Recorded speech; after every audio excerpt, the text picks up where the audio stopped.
नमस्कार, AMV network देख रहे हैं आप। आपके साथ में हूं बबीता। खबरों की शुरुआत बड़ी खबर से करेंगे। इस वक्त की बड़ी और अहम खबर आपको बता रहे हैं दिल्ली से, जहां पर इस वक्त की बड़ी खबर दिल्ली से आपको बता रहे हैं अरविंद केजरीवाल को अंतरिम जमानत मिल गई है। तो एक बड़ी राहत दी गई है अरविंद केजरीवाल को। तो केजरीवाल को 1 जून तक अंतरिम जमानत दे दी गई है। तो केजरीवाल को सुप्रीम कोर्ट से अंतरिम जमानत मिल गई है। तो एक बड़ी लड़ाई जो अरविंद केजरीवाल लड़ रहे थे, उसी बीच जो जमानत को लेकर बड़ी लड़ाई चल रही थी, उसी बीच जो है अब एक बड़ी राहत अरविंद केजरीवाल को मिल गई है। तो अरविंद केजरीवाल को अंतरिम जमानत दे दी गई है। 1 जून तक का यह समय दिया गया है जब उनकी अंतरिम जमानत दी गई है। तो केजरीवाल को सुप्रीम कोर्ट ने एक बड़ी राहत दे दी है, अंतरिम जमानत दे दी गई है उनको। तो आज उसी पर सुनवाई हुई थी, इसके बाद अंतरिम जमानत अब उन्हें मिल गई है। ज्यादा जानकारी के लिए हमारे संवाददाता नगेंद्र भाटी भी हमारे साथ जुड़ गए हैं। नगेंद्र, एक बड़ी राहत कहा जा सकता है क्योंकि एक बड़ी लड़ाई भी चल रही थी। हालांकि अब जो है क्योंकि सुनवाई हुई और अंतरिम जमानत पे एक बड़ी लड़ाई लड़ रहे थे वो, और एक बड़ी राहत दे दी गई है।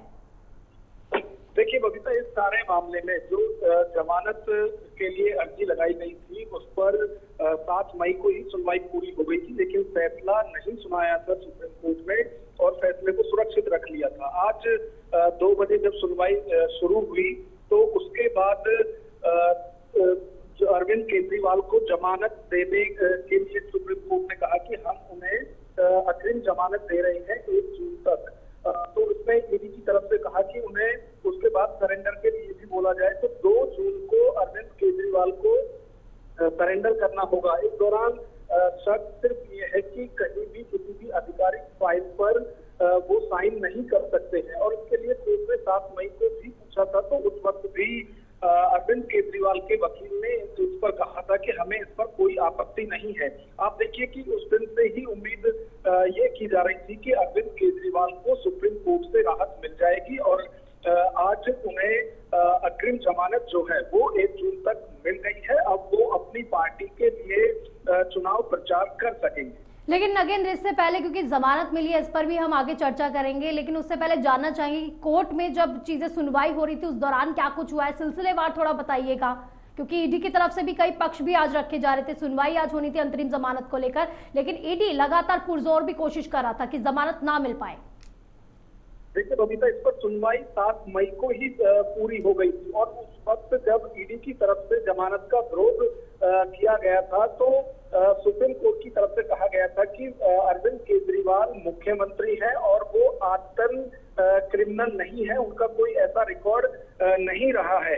उसमें ईडी की तरफ से उस वक्त कहा गया था कि देश भर की जेलों में लगभग 5000 जो नेता हैं वो जेल में बंद है, और यदि अरविंद केजरीवाल को राहत मिलती है चुनाव प्रचार के नाम पर तो इसमें फिर जो और लोग हैं वो भी इस तरह की अपील कर सकते हैं इस केस को नजीर बनाकर। तो दोनों तरफ से उस वक्त सुनवाई हुई थी और उस वक्त ही फैसला सुरक्षित रख लिया था। यानी फैसला उस दिन भी सुना सकती थी कोर्ट, लेकिन उस दिन बिना किसी फैसले के कोर्ट उठ गई थी।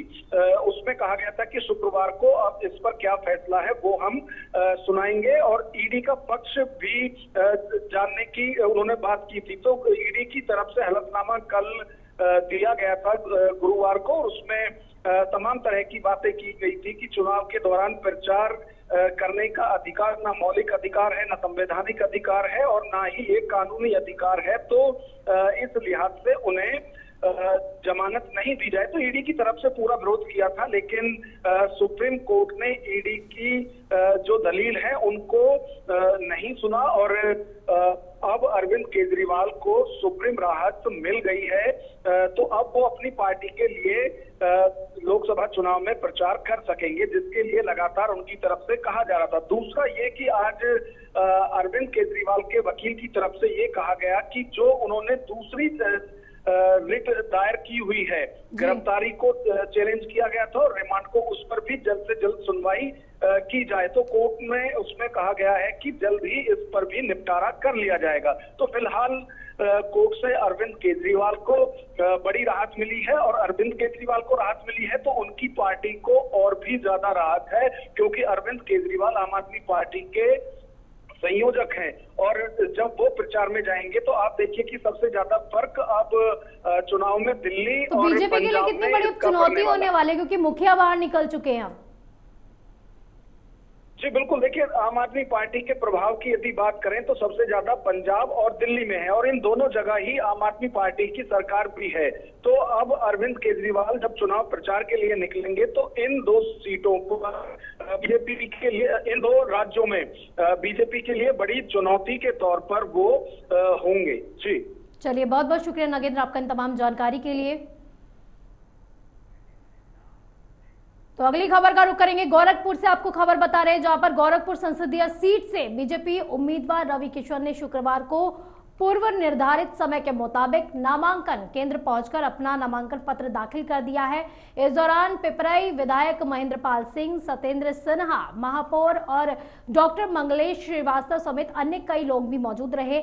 नामांकन के बाद रवि किशन ने मीडिया से बातचीत भी की और कहा कि गोरखपुर की जनता के आशीर्वाद से हमने नामांकन दाखिल कर दिया है। पिछली बार के सभी रिकॉर्ड भी टूटने वाले हैं। वहीं नामांकन दाखिल करने से पहले रवि किशन ने गोरखनाथ मंदिर में पहुंचकर पूजा अर्चना भी की। इससे पहले उन्होंने मीडिया से बात करते हुए कहा कि ये मेरा सौभाग्य है, मुझे गोरखपुर से फिर से नामांकन दाखिल करने का मौका मिल रहा है। काशी के बाद गोरखपुर हॉट सीट है और देश और दुनिया की निगाहें भी इस पर बनी हुई है। वहीं अगर इंडिया अलायंस की बात की जाए तो उन्होंने समाजवादी पार्टी के नेता काजल निषाद को गोरखपुर निर्वाचन क्षेत्र से मैदान में उतारा है, जहां 7वें चरण में 1 जून को मतदान होने वाला है। तो गोरखपुर से संसदीय क्षेत्र से उन्होंने अपना आज रवि किशन ने नामांकन दाखिल कर दिया है। इसी बीच काफी उत्साहित भी वो नजर आए और एक बड़ा दावा उनकी तरफ से किया गया है कि पिछली बार से भी ज्यादा इस बार जनता का प्यार उन्हें मिलने वाला है और रिकॉर्ड तोड़ जीत उनकी होगी। जो पिछली बार के रिकॉर्ड पूरे टूटने वाले हैं, यानी कि मीडिया में जब वो बातचीत कर रहे थे, मीडिया से जब वो बातचीत कर रहे थे उस दौरान उनका वो दमखम भी दिखाई दे रहा था, काफी कॉन्फिडेंट नजर आ रहे थे। और आज जो है उन्होंने अपना नामांकन दाखिल कर दिया। इससे पहले उन्होंने पूजा अर्चना भी की, मंदिर में जाकर मत्था भी टेका और उसके बाद वो नामांकन दाखिल करने पहुंचे थे। तो गोरखपुर संसदीय सीट से बीजेपी उम्मीदवार रवि किशन ने आज जो है पूर्व निर्धारित समय के मुताबिक नामांकन दाखिल कर लिया है। तस्वीरें आपको वहां की दिखा रहे हैं। तो ज्यादा जानकारी के लिए हमारे उम्मीदवार, हमारे जो है संवाददाता जो है वो जुड़ गए हैं। सचिन, आज जो है गोरखपुर संसदीय सीट से बीजेपी उम्मीदवार रवि किशन ने नामांकन दाखिल कर दिया है। किस तरह का उत्साह देखने को मिला, क्योंकि काफी बड़े दावे किए उन्होंने? जी आपको बता दो कि आज गोरखपुर के वर्तमान सांसद बीजेपी प्रत्याशी रवि किशन शुक्ला ने काफी हर्षोल्लास के साथ अपने कार्यकर्ताओं पदाधिकारियों के साथ नामांकन दाखिल किया है और उन्होंने कहीं न कहीं मीडिया से रूबरू होते हुए जीत का दावा भी करते हुए नजर आए। चलिए, बहुत बहुत शुक्रिया सचिन आपका इन तमाम जानकारी के लिए।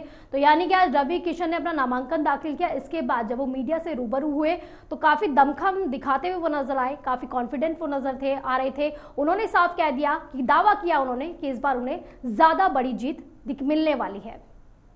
तो वही कांग्रेस महासचिव प्रियंका गांधी ने यूपी की रायबरेली और अमेठी सीट पर मोर्चा संभाल लिया है। वो लगातार दोनों सीटों पर चुनाव प्रचार कर रही हैं और कार्यकर्ताओं से लेकर नेताओं तक के साथ बैठकों में फीडबैक भी ले रही हैं। अमेठी और रायबरेली में जनसभा को संबोधित करते हुए वो काफी भावुक भी हो गई। प्रियंका गांधी ने गुरुवार को रायबरेली के हरदासपुर में भी एक नुक्कड़ सभा को संबोधित किया। इस दौरान उन्होंने पीएम नरेंद्र मोदी पर जमकर निशाना साधा और भावुकता भरे अपने भाषण में उन्होंने पीएम पर कई सवाल भी खड़े कर दिए। इंदिरा जी जैसी हस्ती जिन्होंने देश के लिए अपना जीवन दिया, शहीद हुई, उनके बारे में मोदी जी कहते कि वो देशद्रोही थी, जिसने पाकिस्तान को तोड़कर बांग्लादेश बनाया। उन पे ये आरोप लगाते हैं कि चीन को इन्होंने जमीन दे दी, जबकि खुद आंख मूंदे हुए हैं और चीन आ गया है हमारे देश के अंदर, सैकड़ों किलोमीटर जमीन का कब्जा कर लिया है।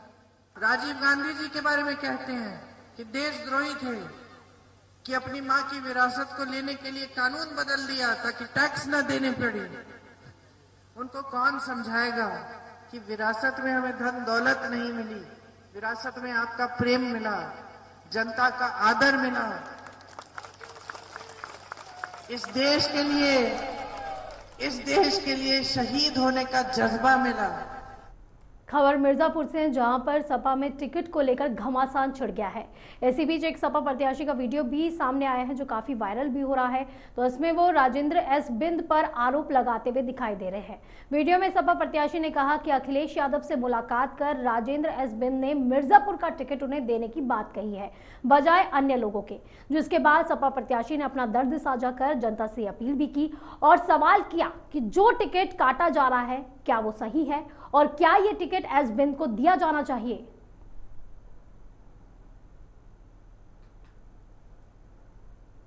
नमस्कार मिर्जापुर के मतदाताओं, मिर्जापुर के मेरे समाज के भाइयों और बंधुओं, आज मैं लखनऊ में हूं। मुझसे आज रमेश बिंद जी से मुलाकात हुई पार्टी कार्यालय, समाजवादी पार्टी कार्यालय में। वो राष्ट्रीय अध्यक्ष अखिलेश यादव जी से कह रहे थे कि इनका टिकट काटकर मुझे दिया जाए। उनका तर्क ये था, मैंने कहा कि भाई मेरा टिकट काटकर आपको क्यों दिया जाए, तो उनका कहता था न आप कोई सांसद हैं न कोई विधायक है।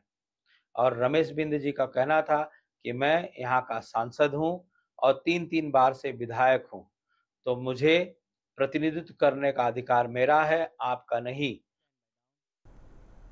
वहीं साल में एक बार अक्षय तृतीया पर बांके बिहारी मंदिर में होने वाले जन जन के आराध्य ठाकुर बांके बिहारी महाराज के चरण दर्शनों के लिए श्रद्धालुओं का सैलाब उमड़ पड़ा है। तो शुक्रवार को पट खुलने के साथ ही मंदिर परिसर बिहारी लाल के जयकारों से गूंज उठा। अपने आराध्य की एक झलक पाने को भक्त खासे ललायत भी नजर आए। तो यहाँ बीताते हुए चले कि आपको बताते हुए चले कि अक्षय तृतीया पर ही भक्तों को ठाकुर जी के चरण दर्शन सुलभ होते हैं, जिसे लेकर पहले ही श्रीधाम वृंदावन में हजारों भक्तों ने डेरा डाला हुआ था। तस्वीरें आपको वहां की दिखा रहे हैं। सभी के दिलों में एक ही लालसा थी कि वो अपने आराध्य के चरण दर्शन के साथ दिन की शुरुआत करें।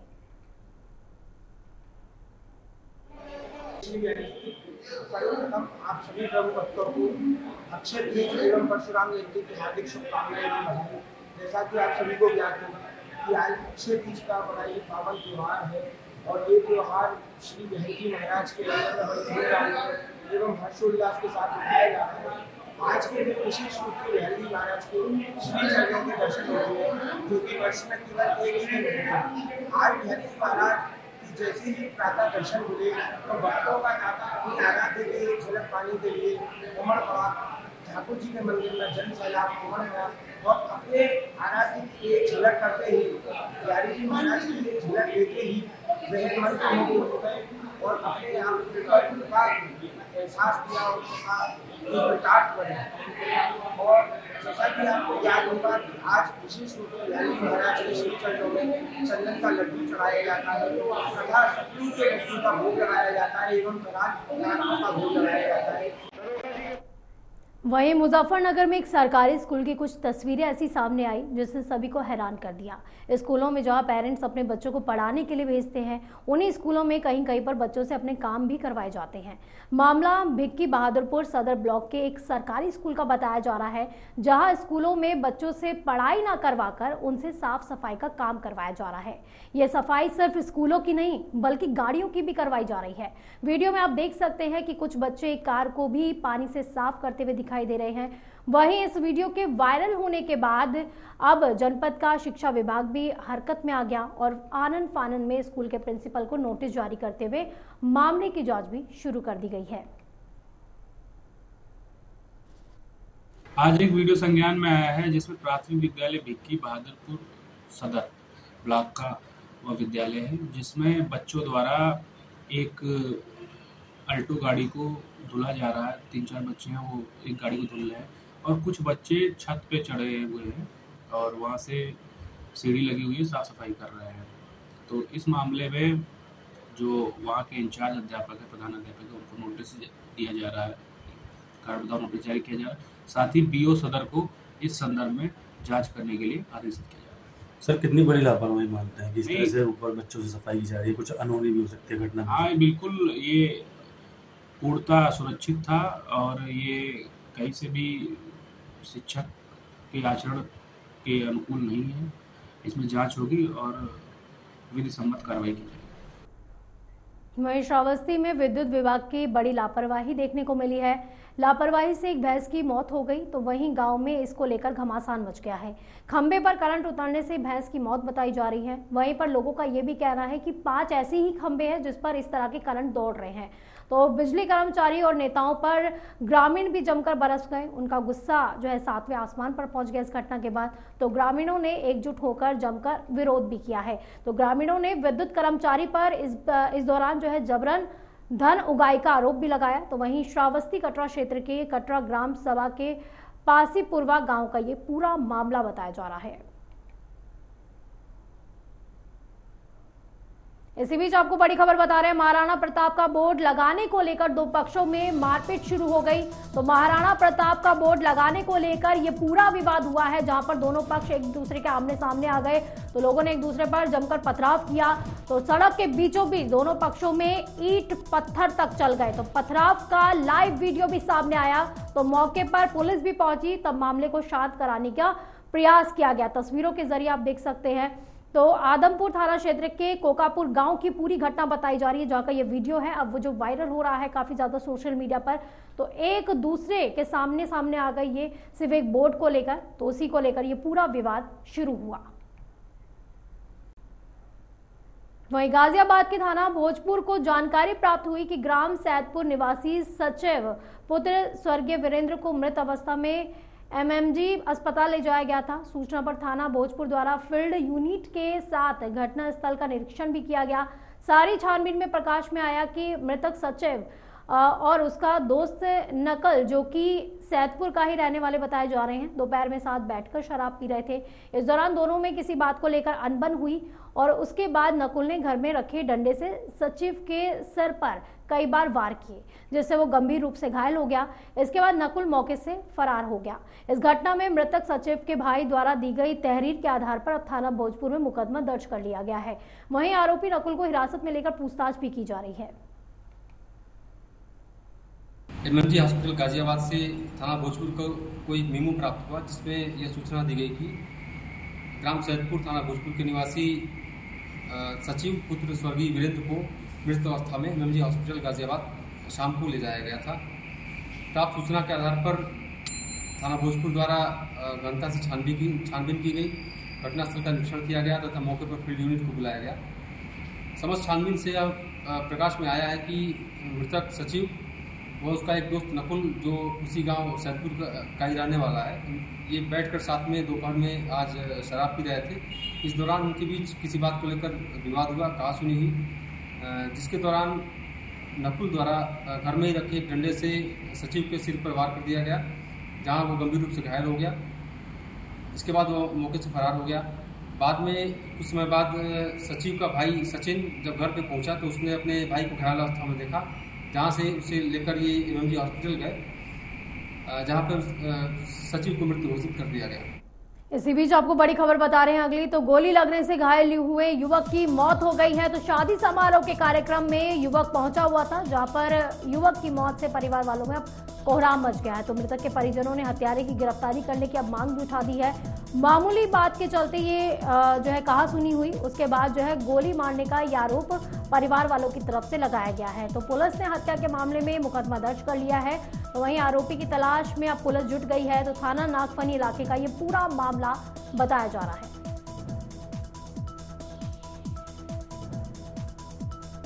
अगली बड़ी खबर का रुख करेंगे उन्नाव से। ये बड़ी खबर आपको बताया, जहां पर उन्नाव पुलिस को बड़ी सफलता हाथ लगी है। मां बेटी ब्लाइंड मर्डर केस में ये बड़ा खुलासा पुलिस ने किया है। SOG surveillance team Hasanganj police ने हत्यारों को पकड़ लिया है। तो प्रेमी की पत्नी ने साथियों के साथ गला दबाकर हत्या की थी। तो पति की प्रेमिका और बच्ची को पत्नी ने मौत के घाट उतार दिया। तो आगे की तफ्तीश में अब हसनगंज की पुलिस जुट गई है।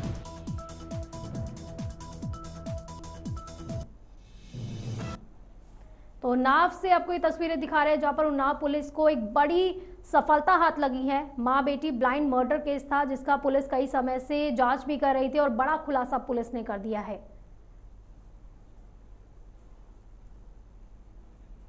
वहीं नशे में धुत युवक ने पत्नी और बेटी को उतारा मौत के घाट। तो पत्थर से कुचलकर निर्मम हत्या की है। तो शव को कमरे में बंद कर वो फरार भी हुआ। तो एसपी समेत पुलिस के कई अफसर मौके पर पहुंचे, तो वहीं शव को कब्जे में लेकर पोस्टमार्टम के लिए भेज दिया गया है। तो वहीं मैल थाना क्षेत्र के बिसौली माफी गांव का ये पूरा मामला बताया जा रहा है।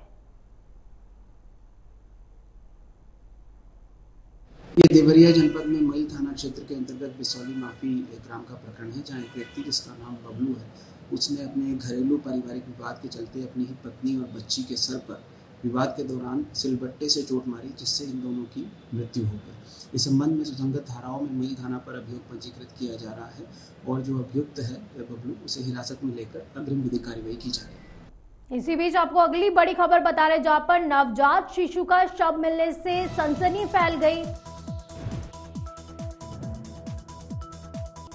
पुलिस को इसकी सूचना दी तो पुलिस शव को अब कब्जे में लेकर जांच पड़ताल में जुट गई है। वहीं सदर कोतवाली के मुराइन टोला चौकी का ये पूरा मामला बताया जा रहा है, जहां पर एक नवजात शिशु का शव मिला, जिसे कुत्ते नोच कर खा रहे थे। उसके बाद जब स्थानीय लोगों ने वहां पर इस शव को देखा तो पुलिस को सूचना दी। पुलिस वहां पर मौके पर पहुंची। अब शव को पोस्टमार्टम के लिए भेज दिया गया है और अब आगे की जांच में पुलिस लग गई है।